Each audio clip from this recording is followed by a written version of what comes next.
Eh, Vamos a repasar el objetivo de la mecánica del sólido, ¿verdad? Para tener claro de qué vamos a estar hablando en este curso.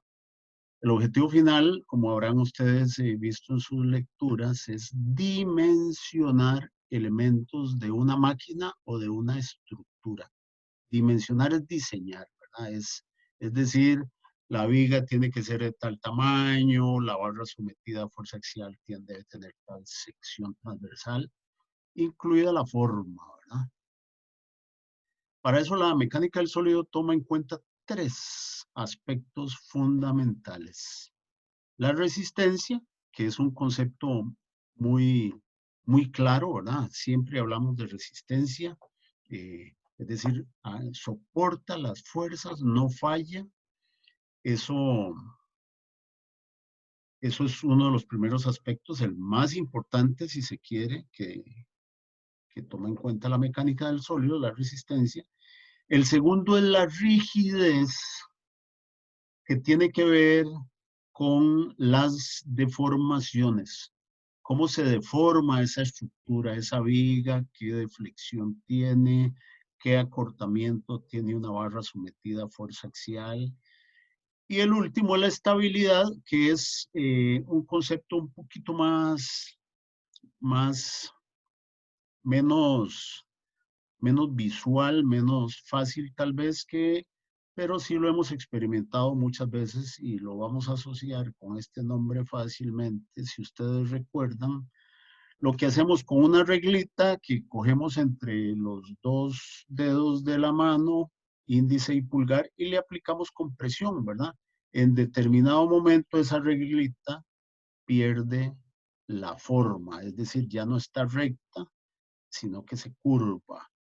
Ese es un comportamiento brusco, ¿verdad? Si la reglita es suficientemente rígida, al hacer eso, primero resiste y después de un momento a otro se curva, ¿verdad? Más o menos lo mismo que pasa también con una lata de aluminio de refresco cuando la comprimimos, ¿verdad? Si lo hacemos con cuidado, al pararnos sobre una lata de esas, eh, resiste, pero después se arruga, ¿verdad? No está fallando realmente en ningún momento. No se está cortando, como vamos a ver más adelante, por compresión misma del material, sino que eh, está perdiendo la forma, la integridad.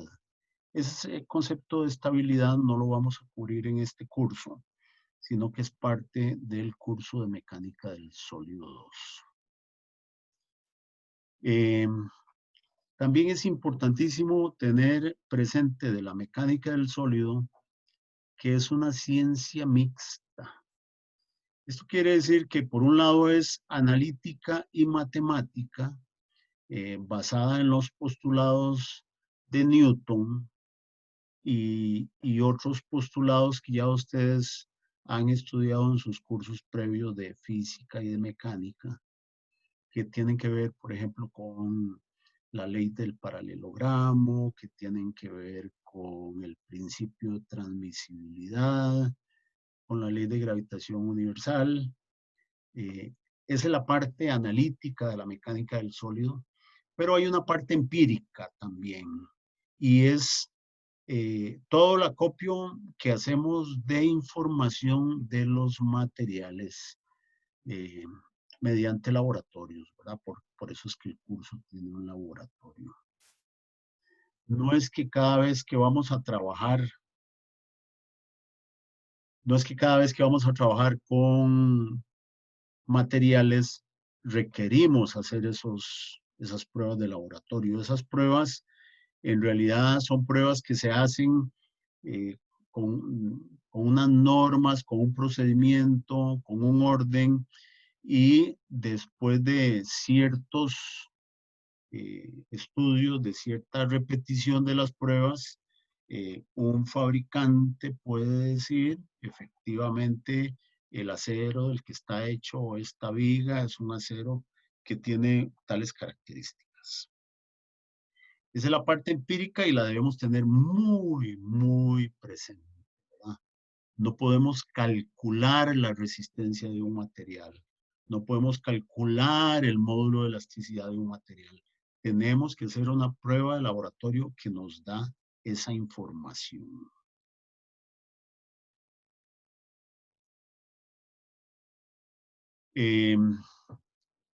Y como ustedes van a ver a lo largo del curso, e incluso en las evaluaciones, tenemos unas herramientas y procedimiento clave que debemos utilizar siempre. Aquí quiero hacer énfasis en esto porque es parte de los requisitos, digámoslo de esa forma, en un examen.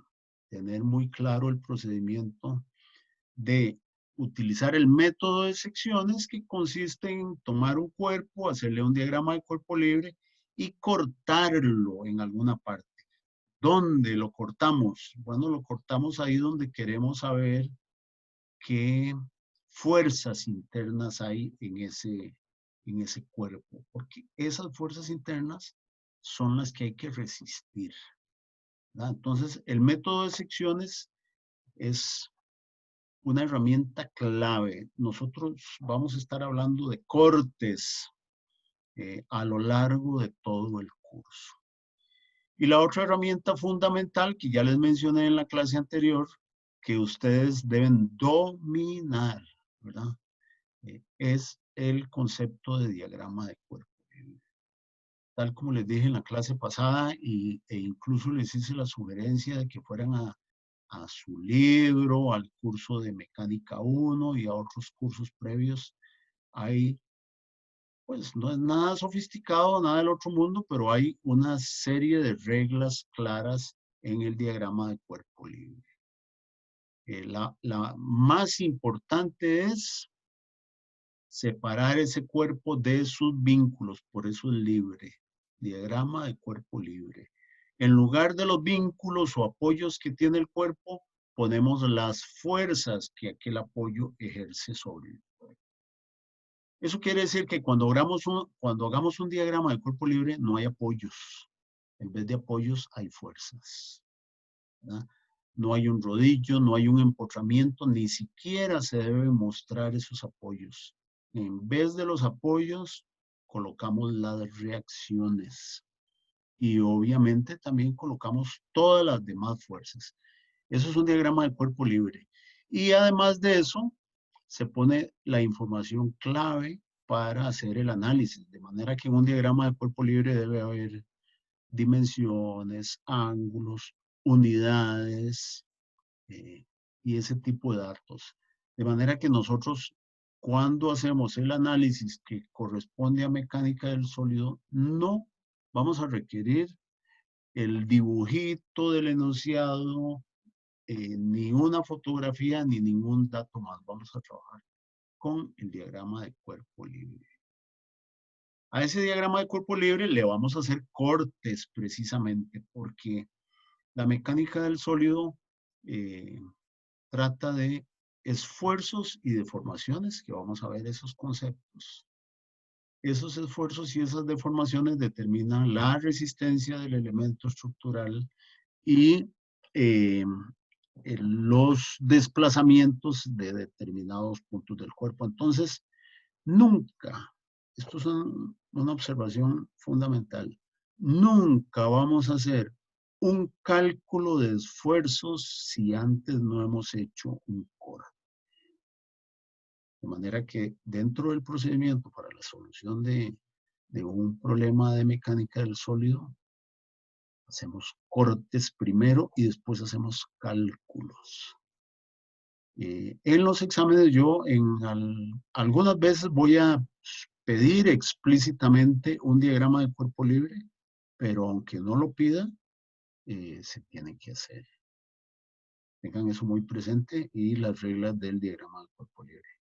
Después, para cerrar, digamos, esta parte básica, aplicamos el equilibrio. ¿Por qué?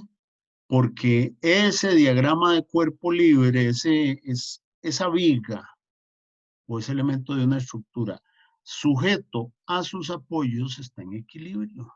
lo que llamamos equilibrio estático.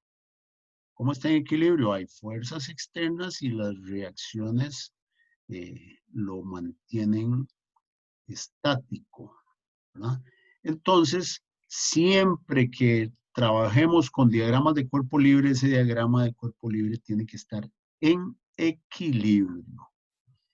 Y un principio clave que utilizamos es que si un cuerpo está en equilibrio, cualquier parte de ese cuerpo que resulte después de aplicar el método de secciones también va a estar en equilibrio. Ahora que veamos unos diagramitas, lo vamos a ilustrar, ¿verdad? Entonces, método de secciones, reglas para el diagrama de cuerpo libre y equilibrio, ¿verdad? Ese equilibrio nos va a permitir, cuando hagamos un corte, determinar cuáles son las fuerzas que hay ahí dentro, que son las fuerzas con las que vamos a trabajar. Ya ustedes algo han estudiado de eso en su curso de Mecánica 1, vieron fuerza cortante, fuerza axial, momento flector, momento torsionante. Vamos a trabajar con esas fuerzas y con los esfuerzos que resultan de esas fuerzas.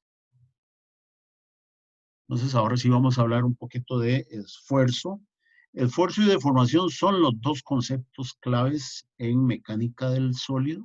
Vamos a ver hoy esfuerzo, que es lo que ya ustedes leyeron, y en la próxima clase, deformaciones. Insisto, son los dos conceptos fundamentales de la mecánica del sólido. Entonces, aquí tenemos en esta figura 1.1, 1.1a, la primera, esta que estoy, si están viendo mi cursor, supongo. Si alguien Sí, lo... señor. Okay, gracias. Entonces, este es un cuerpo en equilibrio, ¿verdad? Estas fuerzas P1, P2, P3 están actuando sobre el cuerpo y lo mantienen en equilibrio. De hecho, en un diagrama de cuerpo libre, uno no distingue entre cargas y reacciones. Todas son fuerzas, ¿no? Esta P1 pudo haber sido una reacción de un apoyo, esta P4 pudo haber sido una reacción de un apoyo, pero cuando hacemos el diagrama de cuerpo libre ya no hacemos diferencia entre cargas y reacciones. Y entonces, haciendo pasar este plano A, B, C, D, cortando ese cuerpo, encontramos este otro, B, este otro, que está en equilibrio. ¿Y por qué está en equilibrio? Porque estas fuerzas S1, S2 y S3 equilibran estas fuerzas P1 y P2. De manera que ya aquí aplicamos el método de secciones y el equilibrio.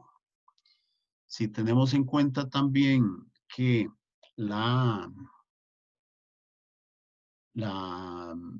tercera ley de Newton, y teniendo presente que si todo este cuerpo está en equilibrio, cualquier parte que cortemos de él estará en equilibrio. De manera que en esta otra parte que resulta, este es el lado izquierdo y el lado derecho, actúan una fuerza igual y opuesta a S1, que es esta que está aquí, una fuerza igual y opuesta a S2, que es esta otra que está aquí, y una fuerza igual y opuesta a S3, que es esta que está aquí. Tercera ley de Newton. Ustedes deben ponerle mucha atención a esto porque la tercera ley de Newton tiene un enunciado que normalmente acortamos en forma excesiva y eso nos puede confundir.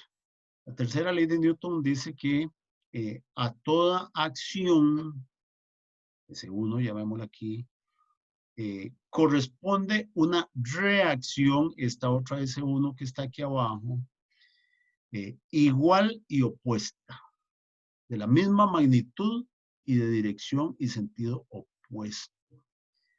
Lo que omitimos erróneamente es que esa reacción, esa acción y esa reacción actúan en cuerpos diferentes.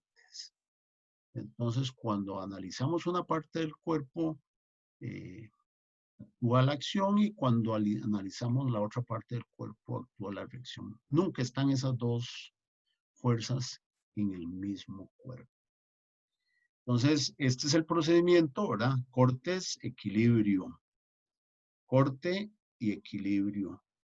Con estas fuerzas es que vamos a estar trabajando, estas fuerzas internas, es que vamos a trabajar en mecánica del sonido. Siempre con fuerzas internas, porque estas fuerzas son las que actúan sobre las partículas y producen esfuerzos y deformaciones. Bueno, esas fuerzas internas, como les mencioné antes, el equilibrio nos da una información limitada. El equilibrio, dependiendo de que estemos hablando de un cuerpo bidimensional o tridimensional, nos da una cantidad de ecuaciones de equilibrio limitada y nos permite encontrar solo algunas o más bien una resultante de esas fuerzas internas. ¿Qué quiere eso decir?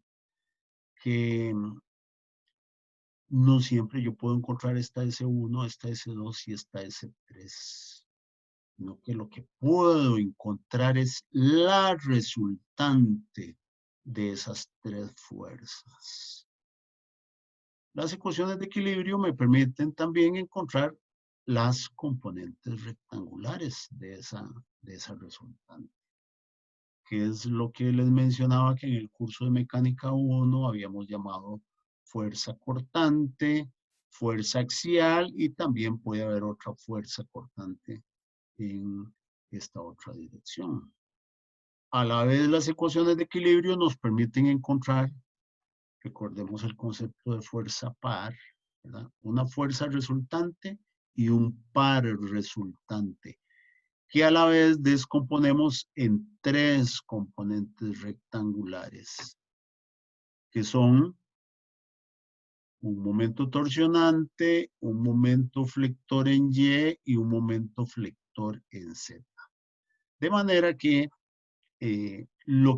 con lo que nosotros usualmente, o más bien lo que podemos encontrar con esas ecuaciones de equilibrio después de hacer cortes, después de hacer primero diagramas de cuerpo libre y después cortes, son estas fuerzas, estas tres componentes rectangulares de la fuerza resultante y estas tres componentes de momento que corresponden al momento resultante en la sección. Una observación clave es que estas fuerzas no son la realidad. ¿Qué es la realidad? La realidad es más parecido a esto que vemos aquí. Una fuerza interna. La realidad no es una fuerza axial, no es una fuerza cortante, no es un momento torsionante, ni un momento flector en Y o en Z. Esos son componentes rectangulares equivalentes. Recordemos el concepto de sistema equivalente, ¿verdad? Pero en mecánica del sólido nos interesa la realidad. ¿Por qué nos interesa la realidad? Porque en este punto, cualquiera que ustedes escojan, en este punto hay una fuerza interna que debemos resistir. Entonces necesitamos saber cuánto es esa fuerza interna. De eso es de lo que vamos a estar hablando en mecánica del sólido. Para eso, entonces, necesitamos definir esfuerzo. ¿Qué es esfuerzo? Es esa fuerza resultante, delta P la llamamos aquí, que hay en un punto y el concepto de esfuerzo es la fuerza o sus componentes, porque vean que esta fuerza la descomponemos en una perpendicular y en dos paralelas a la superficie. Y esfuerzo es la intensidad de esa fuerza por unidad de área. Ese es el concepto de esfuerzo. Fuerza entre área. Y para hablar de un punto, lo que hacemos es el límite de esa fuerza entre el área cuando el área tiende a cero. Ese es el concepto de esfuerzo. Y nos valemos de ese concepto de esfuerzo que hay que tener clarísimo porque lo vamos a estar aplicando a lo largo de todo el curso. En cada tema de los que ya vimos en la clase pasada, vamos a estar hablando de esfuerzo. Entonces, digamos, para que nos quede un poco más claro, esto es la realidad, una fuerza actuando en esta área. Esto es lo que nos permite el equilibrio encontrar con las máximo 6 ecuaciones de equilibrio, suma de fuerzas en X, en Y y en Z, suma de momentos en X, en Y y en Z. Nosotros podemos encontrar como máximo 6 fuerzas resultantes, 6 componentes del sistema fuerza par, ¿verdad? Insisto, recordemos el concepto de fuerza par, una fuerza resultante que es la suma de todas las fuerzas y un momento resultante que es la suma del momento de todas las fuerzas, que las descomponemos en componentes rectangulares. Entonces, lo que vamos a estar haciendo en este curso es progresivamente vamos a ir analizando solo una de esas componentes. Entonces comenzamos analizando cuál es el efecto de la fuerza axial, esta componente PX, en toda esta sección, es decir, qué fuerzas o intensidad de fuerza por unidad de área produce en cada punto de la sección. ¿Por qué? Porque eso es lo que el cuerpo, el material, debe resistir. Empezamos, como dije, con fuerza axial, pasamos a momento torsionante, después seguimos con momento flector, después seguimos con fuerza cortante y finalmente el último capítulo del curso es donde mezclamos todo, ¿verdad? Vamos analizando el efecto de cada componente por separado y después mezclamos el efecto de todas las componentes. Claro que es posible que haya elementos de estructuras que solo tienen fuerza axial, que solo tienen flexión, pero lo común es que en un elemento de una estructura haya más de una de esas componentes.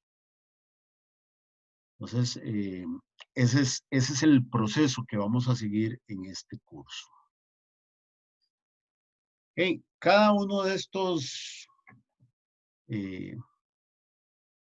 elementos infinitamente pequeños que representan para nosotros un punto, puede estar sometido a componentes rectangulares de fuerza y por lo tanto el punto no es esta superficie, sino que el punto es un prisma, un cubo elemental infinitamente pequeño que representa el punto.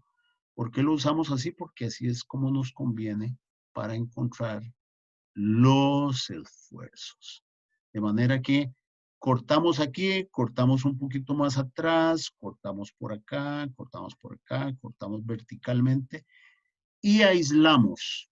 Después de un proceso de cortes, ecuaciones de equilibrio, encontramos los esfuerzos que hay asociados a cada una de las componentes rectangulares para producir como resultado ese cubo elemental que está sometido, que puede estar sometido a esfuerzo en una dirección normal y en dos direcciones paralelas a la superficie en cada una de las caras de ese elemento infinitesimal.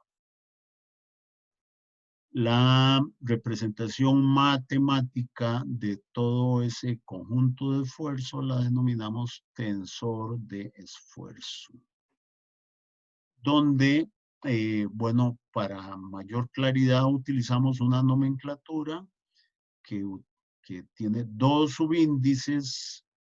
El primer subíndice se asocia con el eje que cae perpendicular en el plano que estamos estudiando. Es decir, todos los esfuerzos que hay en esta cara, a la cual cae perpendicular el eje X, todos los esfuerzos llevan como primer subíndice X.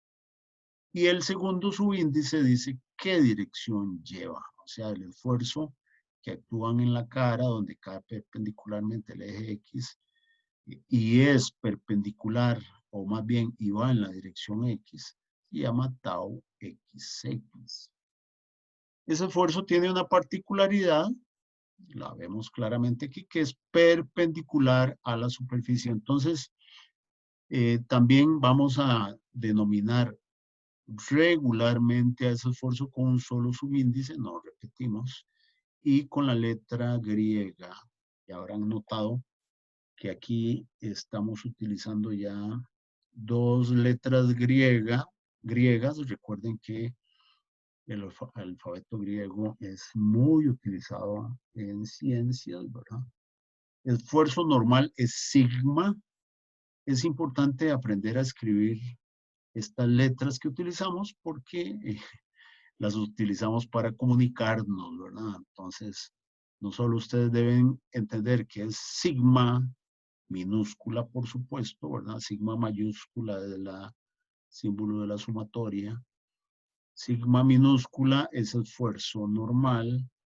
Tau, letra griega tau, es esfuerzo cortante, que es paralelo a la superficie. Este tensor de esfuerzo tiene unas particularidades. Es simétrico con respecto a esta diagonal, es decir, que este esfuerzo es igual que este es igual que este, y este es igual que este. Esta propiedad se denomina la ley de reciprocidad de los esfuerzos. Los esfuerzos que están en esta diagonal son esfuerzos normales.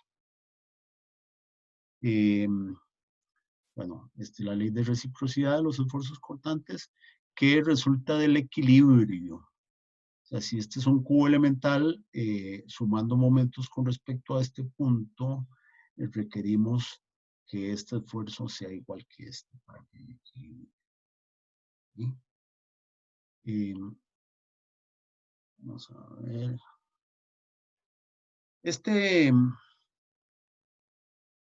Vean que estamos utilizando aquí un sistema de referencia X, Y y Z. Ese sistema de referencia es una referencia arbitraria que yo he definido. Yo puedo darle vuelta a los ejes de un mismo punto que estaba sometido a un sistema de esfuerzos. Yo puedo darle vuelta a ese punto, es decir, girar. Eso es como ver diferentes vistas del mismo punto, ¿verdad?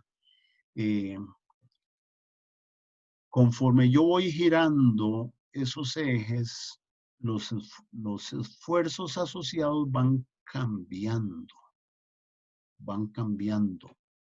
Y una particularidad importantísima para tener en cuenta, muy aplicada en el curso de Mecánica del Sólido 2, aquí no vamos a trabajar con ese tema que denominamos transformaciones de esfuerzos, es que uno puede encontrar un sistema de referencia particular para el cual no existen esfuerzos cortantes y solo hay esfuerzos normales. A esos esfuerzos normales les llamamos esfuerzos principales. Es decir, para recalcar, habrá una orientación X doble prima, si quieren llamarlo así, Y doble prima, Z doble prima, donde para un mismo punto que con otra orientación sí tenía esfuerzos cortantes, en esta nueva orientación no tiene esfuerzos cortantes. Este es un fenómeno que ayuda al análisis de esfuerzos, que es de estados de esfuerzos complejos. Muy bien.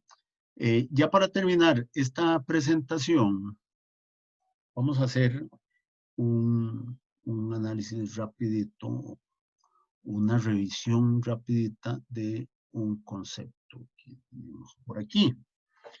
Este es un punto que hemos aislado haciendo cortes y planteando equilibrio, como ya dijimos, pero ese punto tiene en cuenta que sobre él pueden estar actuando lo que llamamos fuerzas de cuerpo. ¿Qué son las fuerzas de cuerpo? Las fuerzas de cuerpo son, por ejemplo, gravitación universal. Pues la fuerza de gravitación, eh, que es el efecto de la atracción gravitacional, ¿verdad? Es la principal acción con la que nos enfrentamos en cualquier diseño. Todas las estructuras deben soportar el efecto de las cargas gravitacionales. Puede haber otras, puede haber atracción electromagnética, puede haber lo que podemos interpretar como fuerzas, pero que en realidad son efectos inerciales, ¿verdad? Fuerza centrípeta, por ejemplo. Entonces, si sobre ese punto están actuando esas fuerzas de cuerpo, este punto tiene que estar en equilibrio. Una observación importantísima aquí es que no hay equilibrio de esfuerzos, hay equilibrio de fuerzas. Entonces, para plantear el equilibrio de bueno, antes de plantear el equilibrio, analicemos cada uno de estos términos que hay aquí. Aquí hay un esfuerzo normal en X hacia la izquierda y hacia la derecha hay un esfuerzo normal, pero hay un incremento de ese esfuerzo. ¿Por qué hay un incremento? Bueno, porque hay otra fuerza actuando, o más bien hay una fuerza actuando en X que puede hacer que el esfuerzo de aquí hasta acá cambie. Entonces, esta expresión que hay aquí no es ni más ni menos que la función que describe cómo variaría el esfuerzo moviéndose en X, ¿verdad? Esa es la razón de variación del esfuerzo con respecto a X. Por la distancia de X nos da un delta sigma X, ¿no? Y así como está la variación de sigma X, está la variación de sigma Y, está la variación de tau YX, está la variación de tau XY. Entonces podríamos decir que este diagrama de cuerpo libre está en equilibrio siempre y cuando lo que analicemos sean las fuerzas resultantes de estos esfuerzos. Recordemos que si el esfuerzo era fuerza por unidad de área, fuerza será entonces esfuerzo por área. Y aquí está planteado el equilibrio. A ver que hay alguien aquí. Aquí está planteado el equilibrio, ¿verdad? El esfuerzo sigma X, que es este que está aquí, por el área de Y por una profundidad unitaria. Aquí estamos hablando de la profundidad. Altura de Y por una profundidad unitaria. Así está planteado aquí todas las fuerzas que resultan en X de sigma X más el incremento de sigma X por este lado, X que es una fuerza de cuerpo, tau YX está por aquí y tau Y, bueno, tau YX aquí abajo y tau YX más el incremento. Una vez que se hace un poquito de trabajo simplificando esta expresión, resulta esta que tenemos aquí, que dice que la variación de sigma x con respecto a x más la variación de tau xy con respecto a y más x es 0. O sea, esta es la ecuación de equilibrio resultante. Eh, de suma de fuerzas en X y de suma de fuerzas en Y. ¿Qué es conocido aquí? X y Y, que son las fuerzas de cuerpo, ¿verdad? Aquí están dadas esas fuerzas por unidad de volumen, valga la aclaración. Entonces, lo que nos interesa de este trabajo es que estos serían las ecuaciones que disponemos para encontrar los esfuerzos. Ya antes les dije que para encontrar los esfuerzos vamos a hacer diagrama de cuerpo libre, vamos a hacer cortes y vamos a plantear nuevamente equilibrio de las secciones que, que analizamos. Pero vean que para este elemento bidimensional disponemos de dos ecuaciones de equilibrio, suma de fuerzas en X y suma de fuerzas en Y. Y resulta que tenemos tres incógnitas. Una incógnita es el esfuerzo en X, otra incógnita es el esfuerzo en Y una es el esfuerzo tau YX. Este no es incógnita porque ya dijimos que la ley de reciprocidad plantea que estos dos son iguales. Es decir, tenemos tres incógnitas, sigma X, sigma Y y tau YX, y solo dos ecuaciones. Eso es una conclusión que debemos tener presente porque determina que el problema de esfuerzos es un problema estáticamente indeterminado. Es decir, no se puede resolver recurriendo únicamente a las ecuaciones de equilibrio. Habrá que agregar ecuaciones adicionales. Y tengan ustedes muy presente eso porque eso es lo que vamos a estar haciendo a lo largo del curso. Lo primero que vamos a hacer en cada uno de esos temas que les mencioné, fuerza axial, torsión, flexión, cortante, lo primero que vamos a hacer es pensar en esas ecuaciones adicionales, ver de dónde obtenemos esas ecuaciones adicionales para complementar las ecuaciones de equilibrio y resolver el problema. Bueno, ya les mencioné por ahí que el próximo tema va a ser deformaciones, pero les adelanto aquí una cosa clave. Vean que esta es una tabla que está al final del libro de texto, donde tenemos información de los materiales, diferentes tipos de materiales. Aluminio, una aleación de aluminio, hierro fundido, concreto, aleación de magnesio, acero, madera. Van a ser materiales que vamos a estar mencionando en este curso. Y una serie de datos que ustedes ven por aquí tienen que ver con esfuerzos, esfuerzo cortante, esfuerzo de tracción, esfuerzo normal de compresión y una serie de propiedades adicionales de los materiales que son módulo de elasticidad, eh, en tracción o en compresión y módulo de rigidez por cortante. Igualmente el coeficiente de dilatación térmica, que son claves. ¿Por qué puse esto? Porque, bueno, tiene en cuenta esta información empírica, tiene en cuenta el concepto de esfuerzo, tiene en cuenta implícitamente, no está explícito, el concepto de deformación para asociar esfuerzo y deformación y obtener estos datos de módulo de elasticidad. Coeficiente de dilatación térmica sí es independiente. Y ya ustedes lo conocen de sus cursos de física. Eso se los pongo ahí nada más como ejemplo de lo importante que son los dos conceptos que hemos mencionado hoy de esfuerzo y de formación.